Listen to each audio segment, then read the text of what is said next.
স্ত্রী স্বামীর লজ্জাস্থানে উত্তেজনাবশত মুখ লাগাতে পারবে কিনা, নাভির নিচের লোমের সীমানা কতটুকু কাটতে হবে, অনেকে বাচ্চা না নেওয়ার জন্য সিজারের সময় নাড় উল্টিয়ে দেয়, এটা কি জায়েজ রয়েছে, হিজড়াদের পর্দার বিধান কি, মেয়েরা হাত পায়ের নখ বড় রাখলে কি নামাজে অসুবিধা হবে, বর্তমান অনেক টেস্ট টিউব বেবি নিচ্ছে, এটা কি ইসলামে জায়েজ আছে, পাক এবং শারীরিক প্রতিবন্ধীদের ক্ষেত্রে সালাতের নির্দেশনা জানতে চাই, বিয়ের ক্ষেত্রে পাত্রের সামনে একজন মেয়ের কতটুকু পর্দা করতে হবে, আমার স্বামী বিয়ে করতে চাইছে আমি দিতেছি না, আমার কি গুনাহ হবে, অপবিত্র অবস্থায় গাছের ফল ছিঁড়লে গাছের কোনো ক্ষতি হবে কিনা, সৌদি আরবে হাঁটু বাহির করে উজু করে এটা সঠিক উজু হবে। নাফিজা নুজহা জানতেছেন রাতে নখ কাটা যাবে কিনা, যাবে, গোসলের পর নখ কাটলে কি অপবিত্র হয়ে যাবে, না হবে না। ফাইসাল আপনি প্রশ্ন করেছেন অপবিত্র অবস্থায় গাছের ফল ছিঁড়লে গাছের কোনো ক্ষতি হবে কিনা, এর উত্তর হলো অপবিত্র অবস্থায় গাছের কোনো ফল ছিঁড়লে গাছের কোনো ক্ষতি হবে না, এমনকি যিনি ছিঁড়বেন তারও কোনো ক্ষতি হবে না। ফল ছেঁড়ার ক্ষেত্রে পবিত্রতা অপবিত্রতার বিষয়টি কোনো নিষিদ্ধ বা এরকম কিছু নয়, বরং যে কোনো অবস্থাতে আপনি প্রয়োজন হলে গাছের ফল ছিঁড়তে পারবেন। সাদ বিন আব্দুর রহিম আপনি জানতে চেয়েছেন নাভির নিচের লোমের সীমানা কতটুকু কাটতে হবে, নাভির নিচ থেকে নিয়ে আপনার দোরানের চিপায় যে সমস্ত লোম থাকে সবগুলোকেই আপনি কাটবেন যতটুকু সম্ভব, কিছু যদি থেকে যায় তাতে অসুবিধা নেই। রেজাউল করিম জানতে চেয়েছেন বর্তমান অনেক টেস্ট টিউব বেবি নিচ্ছে, এটা কি ইসলামে জায়েজ আছে, টেস্ট টিউব বেবি এটাতে ইসলামের মৌলিক নির্দেশনা হলো যদি স্বামী স্ত্রীর বীর্য এবং শুক্রাণু থাকে এবং আরো কিছু শর্ত আছে, সেক্ষেত্রে মৌলিকভাবে এটি জায়েজ রয়েছে যদি নিরুপায় ব্যক্তি হয় তার জন্য। জাকির কাজী জানতে চেয়েছেন কোন কারণে কবর পরিবর্তন করার বিধান কি, কবর পরিবর্তন করা যেতে পারে বিশেষ কোনো কারণে, আপনার কবরের উপরে হয়তো কোনো গৃহ বা মসজিদ সম্প্রসারণ করতে হচ্ছে, তাহলে সেক্ষেত্রে কবরে যিনি শায়িত আছেন তার ধ্বংসাবশেষকে কোনো একটা ব্যাগে বা কিছুতে নিয়ে অন্য সাধারণ কবরস্থানে একটা কবর দাফন করে দেওয়া, এটা বিধিবদ্ধ, এটা নাজায়েজ বা গুনাহের কোনো কাজ নয়, তবে সেটা একান্ত প্রয়োজন হলে তখন যে কোনো হেনতন অজুহাতে এরকম করা যাবে না, এটা কবরের বাসীর প্রতি অসম্মান প্রদর্শন হবে সেক্ষেত্রে। তানজিন মিষ্টি জানতে চেয়েছেন মেয়েরা হাত পায়ের নখ বড় রাখলে কি নামাজে অসুবিধা হবে, নামাজ হয়ে যাবে যদি আপনি নখের ভেতরে চিপায় পানি পৌঁছাতে পারেন, তাহলে সেক্ষেত্রে নামাজ হয়ে যাবে, নামাজের কোনো সমস্যা নেই। তবে যদি ব্যাপারটি এরকম হয় যে নিচে পানি পৌঁছাচ্ছে না, অতিরিক্ত হওয়ার কারণে ময়লা জমে যাচ্ছে, তাহলে সেটা একে তো অনুচিত, দ্বিতীয়ত হলো যদি পানি না পৌঁছে তাহলে সেক্ষেত্রে নামাজই হবে না। যেমন নখ যদি বের হয়ে থাকে তাহলে তলার অংশতে পানি পৌঁছাইতে হবে, কারণ বাইর হয়ে আসে, ওইটা আপনার দৃশ্যমান অংশ হয়ে গেল, অতএব ওখানে পানি পৌঁছাইতে হবে, সেখানে আপনাকে পানি পৌঁছাটা নিশ্চিত করতে হবে, যদি করেন তাহলে সেক্ষেত্রে নামাজ হয়ে যাবে, কিন্তু এরকম করাটা অনুচিত। এমডি জান্নাতুল ফিরদাউস জান্নাত আপনি জানতে চেয়েছেন বাক এবং শারীরিক প্রতিবন্ধীদের ক্ষেত্রে সালাতের নির্দেশনা জানতে চাই, বাক প্রতিবন্ধী যারা তারা মুখে যদি কোনোভাবে উচ্চারণ করতে না পারেন তাহলে সেক্ষেত্রে মনে মনে আপনার যেগুলো পাঠ করার কথা সেগুলো পাঠ করবেন এবং রুকু সেজদা স্বাভাবিক অবস্থাতে তিনি করবেন।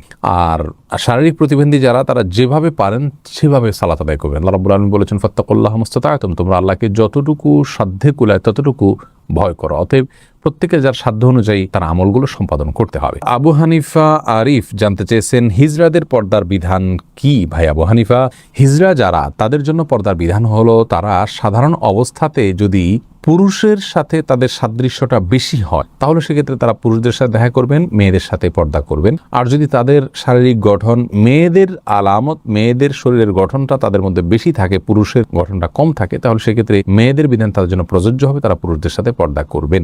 এটা হলো একটি মত এবং সবচেয়ে প্রসিদ্ধ এবং গ্রহণযোগ্য মত। এছাড়া হিজড়াদেরকে নিয়ে আরো নানা রকমের মত রয়েছে ওলামায়ে কেরামের। নার্গিস আক্তার জানতে চেয়েছেন মেয়েদের নামাজ ভাঙতির সময়ে কি কি আমল করা যাবে। যখন নামাজ থাকবে না সে সময় তা নিয়ে সব কাজ করতে পারবেন, শুধু নামাজ পড়বেন না, রোজা রাখবেন না, স্ত্রী সহবাস করবেন না, তওয়াফ করবেন না, এছাড়া সব কাজ করতে পারেন। কোরআনে কারীম স্পর্শ করা বা তেলাওয়াত করা, স্পর্শ করতে পারবেন না, তেলাওয়াত করার বিষয়টি বিতর্কিত বা এটা নিয়ে আলোচনা রয়েছে, অনেক ওলামায়ে কেরাম এটাকে অনুমোদন দিয়েছেন, সৌদি আরবের স্কলাররা অনুমোদন দিয়েছেন, তবে অন্যান্য ইমামগণ এটার অনুমোদন দেননি। কিন্তু তারা তিনি শুনতে পারবেন, জিকির করতে পারবেন, দুরূদ করতে পারবেন, ইস্তেগফার করতে পারবেন, ইসলামিক বই পুস্তক পড়তে পারবেন, এই সমস্ত কাজগুলো করা তার জন্য জায়েজ রয়েছে। তবে শারমিন শিবলি জানতে চেয়েছেন অনেকে বাচ্চা না নেওয়ার জন্য সিজারের সময় নাড় উল্টিয়ে দেয়, এটা কি জায়েজ রয়েছে? সাময়িক যদি হয় এটা তাহলে এটা জায়েজ রয়েছে, যদি স্থায়ী হয় তাহলে এটা জায়েজ নাই। মাহমুদুল হোসেন মিমু আপনি জানতে চেয়েছেন বিয়ের ক্ষেত্রে পাত্রের সামনে একজন মেয়ের কতটুকু পর্দা করতে হবে। সাধারণ চেহারা, মুখাবয়ব এটা দেখার নির্দেশনা রয়েছে। রাসূল আকরাম সাল্লাল্লাহু আলাইহি ওয়াসাল্লাম একজন সাহাবীকে বিয়ের প্রস্তাব দিয়েছেন কোন একজন মেয়েকে, তিনি বলেছেন ফানজুর ইলাইহা, তুমি তাকে দেখে নাও।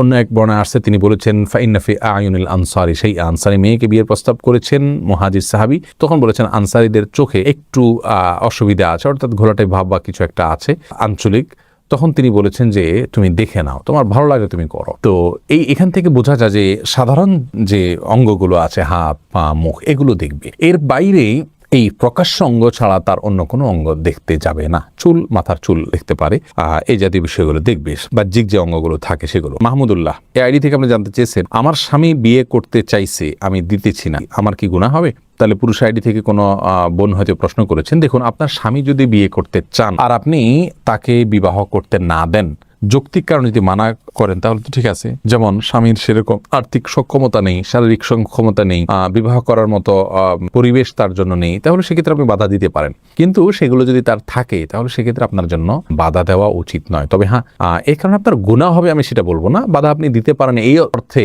যে আপনি সতীন চাচ্ছেন না, আপনি স্বামীর কাজের পরিণাম তাদের উভয়ের জন্য ভালো হবে না, সেই দৃষ্টিকোণ থেকে আপনি বাধা দিচ্ছেন, তাহলে আপনি দিতেই পারেন, গুনাহ হবে না। কিন্তু যদি আপনার আল্লাহর বিধানের প্রতি আপনার অবজ্ঞা থাকে এবং অশ্রদ্ধা থাকে, তাহলে সেটি ভিন্ন কথা। সেটার কারণে হলে গুনাহ শুধু হবে না, তার কারণে ঈমানও যেতে পারে। বিল্লাল বাঙালি আপনি জানতে চেয়েছেন, সৌদি আরবে হাঁটু বাহির করে উজু করে, এটা সঠিক অজু হবে? অজু হয়ে যাবে ভাই বিল্লাল, তবে হাঁটুর কাপড় সরিয়ে ফেলা এটা জায়েজ কিনা সেটা হলো মূল প্রশ্নের বিষয়। অজু নিয়ে এটা নিয়ে আপত্তি নেই, হাঁটুর কাপড় উঠায় উজু করলে উজু হয়ে যাবে, বা উজু অবস্থায় হাঁটুর কাপড় উঠে গেলেও উজু থাকবে, নষ্ট হয়ে যাবে না। কিন্তু হাঁটুর উপরে কাপড় উঠানো পুরুষের জন্য এটা জায়েজ কিনা, বিশেষ করে অন্য পুরুষদের সামনে, এই নিয়ে ওলামা একরামের এবং ফোকাহ একরামের মতো পার্থক্য আছে যে হাঁটু এটা সতরের অংশ কি না। বিশুদ্ধ মত অনুযায়ী এটা সতরের অংশ। তো তবে সৌদি আরবের ওলামা একরাম এবং অনেকের মতেই আপনার হাঁটু এটা সতরের অংশ নয়। যেহেতু এটা সতরের অংশ নয়, যার কারণে এটাও মুক্ত হলে গুনাহ হবে না। এটার একটা যৌক্তিক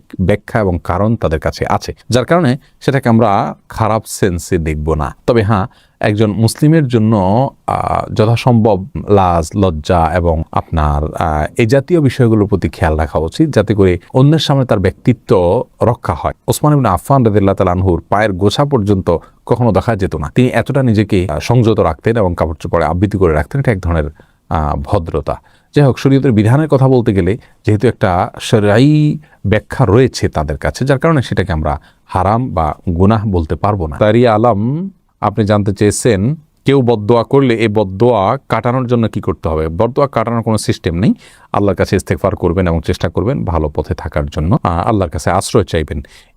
এনাম জানতে চেয়েছেন, চিরকুমার থাকা কি জায়েজ আছে? না, চিরকুমার থাকা জায়েজ নাই, যদি কেউ এটাকে সওয়াবের কাজ মনে করেন। হ্যাঁ, দিনের কোনো কাজ, বড় কোনো দায়িত্ব পালন করতে গিয়ে, দিনের জ্ঞান অর্জন করতে গিয়ে তিনি বিয়ে করার সুযোগ পাচ্ছেন না, তাহলে সেটা তার জন্য জায়েজ রয়েছে, এইটুকু বলা যেতে পারে। তবে রাসূল করিম সাল্লাল্লাহু আলাইহি সাল্লাম বিবাহ না করে থাকার বিষয়টিকে সমালোচনা করেছেন এবং তিনি বলেছেন যে তোমরা বিবাহ করো, বিবাহ আমার সুন্নাহর অন্তর্ভুক্ত।